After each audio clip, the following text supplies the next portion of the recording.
Dear student, मैं श्रद्धा inter college से इस्लाम sir. आज हम बात करेंगे कक्षा 9 फिजिक्स में गति के समीकरण के बारे में। तो देखते हैं कि गति का समीकरण होता क्या है। तो सबसे पहले हम मान लेते हैं कोई पिंड है और वह पिंड विराम की अवस्था में है। और जब वह पिंड विराम की अवस्था से गति करेगा तो उसका प्रारंभिक वेग मान लेंगे u है। तो देखिए लिखा गया है कि माना कोई पिंड प्रारंभिक वेग u से गतिशील है और t समय पश्चात उस पिंड का वेग बदलकर v हो जाता है। इसका मतलब पहले उस पिंड का वेग कितना था, u था, लेकिन अब उस पिंड का वेग u से बढ़कर कितना हो जाता है, v हो जाता है। अब u से पिंड v हो रहा है तो मतलब उसके वेग में क्या होगा, परिवर्तन। और वेग में परिवर्तन होने के कारण उसमें उत्पन्न होगा त्वरण। तो लिखेंगे यहाँ पर कि चूंकि पिंड के वेग में परिवर्तन हो रहा है पिंड अतः उसमें त्वरण उत्पन्न होगा। यदि इस स्थिति में तय किया गया विस्थापन यश हो तो इन अनेक भौतिक राशियों के बीच जो संबंध दर्शाता है उसे हम गति का समीकरण कहते हैं। गति के समीकरण जो होते हैं वो निम्नलिखित तीन होते हैं। तो यहाँ पर लिखा गया गति के निम्नलिखित तीन समीकरण होते हैं। पहला समीकरण जो होता है वह होता है v बराबर यू प्लस ए टी। दूसरा समीकरण जो होता है वह होता है s बराबर u T plus half a t square एक बटा दो ए टी स्क्वायर।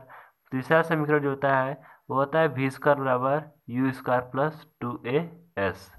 अब हम बात करेंगे कि इन गति के समीकरण में कब यहाँ पर प्लस होगा, कब माइनस, कब ए होगा, कब जी। ठीक ना। तो देख लेते हैं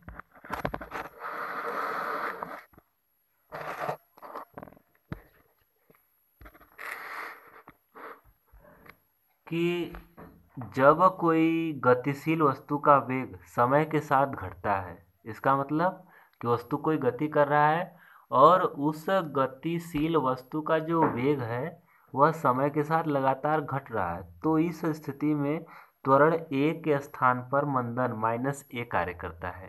जैसे यदि कोई पिंड है, मान लेते हैं ए बराबर, पहले उसका वेग था 10 लेकिन अब उसका हो गया 5/2 सेकेंड में। तो यह हो गया -5/2 बराबर कितना हो गया, -5/2 करेंगे तो -2.5।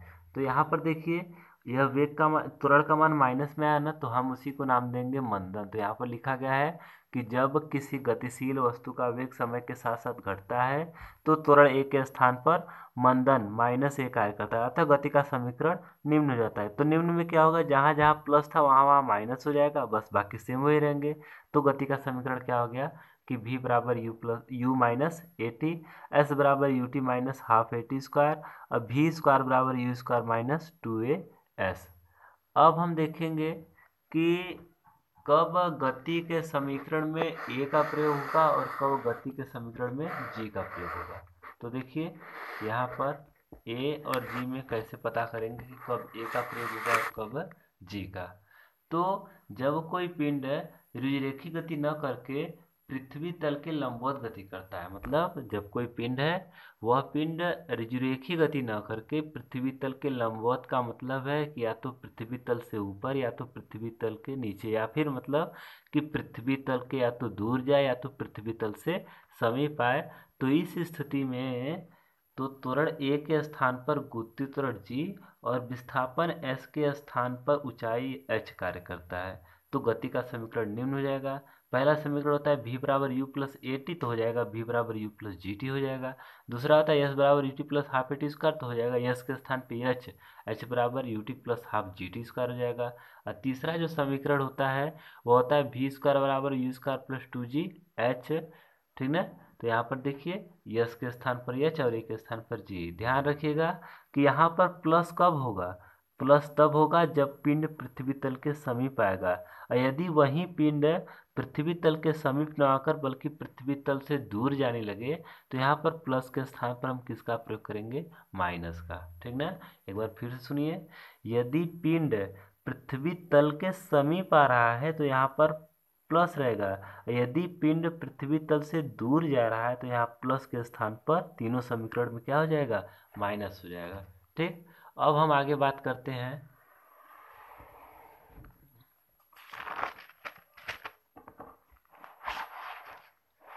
कि यहीं पर लिखा गया, देखिए कि जब पिंड पृथ्वी तल के समीप न आकर पृथ्वी तल से दूर जाता है तो जी का मान -g हो जाता है, ठीक ना। अब हम एक एग्जाम्पल इस पर देख लेंगे। तो देख लेते हैं, किसी भी एक समीकरण पर एग्जाम्पल है यार। तो लिखा गया है कि किसी पिंड को ऊपर की ओर 40 मीटर प्रति सेकेंड की वेग से फेंका जाता है, तो वह पिंड कितनी ऊंचाई तय करेगी। देखिए, आप प्रेजेंट ऑफ माइंड से अगर सवाल हल करेंगे तो बहुत ही आसानी से आपको समझ में आएगा। अच्छा, सपोज दैट आप ही सोचिए कि किसी पिंड को यदि हम ऊपर की ओर फेंकेंगे तो क्या वह लगातार ऊपर आ जाएगा? नहीं, वह कुछ ऊंचाई पर जाकर रुक जाएगा।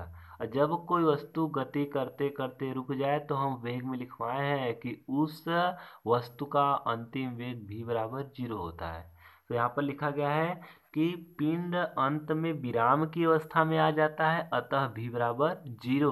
v बराबर 0 मतलब कि अंतिम वेग v बराबर 0। अब बताइए, अंतिम वेग जब v बराबर 0 है तो यहाँ पर मीटर प्रति सेकेंड भी तो वेग है, तो यह कौन सा वेग होगा? यह होगा प्रारंभिक वेग। और प्रारंभिक वेग को हम किससे दर्शाते हैं?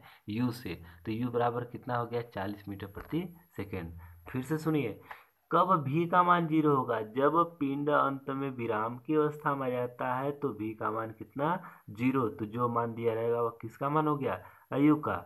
अब ऊपर जा रहा है तो एक स्थान पे g कार्य करेगा, और आप जान रहे हैं अच्छे से कि वह पृथ्वी तल से दूर जा रहा है। और जब पृथ्वी तल से दूर जाएगा तो यहाँ पर लिखा गया था कि जब पृथ्वी तल के समीप न आकर पृथ्वी तल से दूर जाए तो g के स्थान पर क्या हो जाएगा? -g हो जाएगा।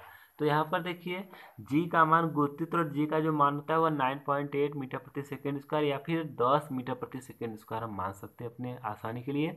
और ऊंचाई h का मान क्या कर रहा है? पूछ रहा है। तो ऐसा कौन सा गति का समीकरण है जिसमें V I, U I, J I, H है? तो वह गति का समीकरण कौन है? गति का तृतीय समीकरण। तो आप लिखेंगे गति के तृतीय समीकरण से। तो गति का तृतीय समीकरण होता है कि वी स्क्वायर बराबर u square minus 2gx। Minus क्यों लगा? क्योंकि वह पृथ्वी से दूर जा रहा है। जी क्यों लगा? क्योंकि वह पिंड पृथ्वी तल के ऊपर दूर या समीप की गति कर रहा है, इसलिए यहाँ पर एक स्थान पर जी कार्य करेगा। तो v का मान जब 0 रखेंगे तो यू स्क्वायर -2gx, या माइनस राशि है जब बराबर की साइड आएगी तो प्लस। तो यहाँ पर क्या हो जाएगा? 2gh बराबर यू स्क्वायर। एच का मान ज्ञात करना है तो एच बराबर यू स्क्वायर बटे कितना? 2g। अब इस स्थिति में देखिए, यू स्क्वायर, और यू स्क्वायर का मतलब है कि u में u का गुणा कर, तो u का मान 40 है ना, तो 40 गुणे कितना? 40। अब बटे 2 गुणे g का मान कितना हो गया? 10। अब बताइए, 10 से एक जीरो से एक जीरो कैंसिल, तो बचा 2 चौके 8, 2 दूनी 4। तो यहाँ पर 2 बचा, यहाँ पर 40, तो 40 गुना कितना हो गया? 80। मतलब वह पिंड 40 मीटर प्रति सेकेंड की वेग से फेंकने पर कितनी ऊंचाई तय करेगा? कितनी ऊंचाई तय करेगा?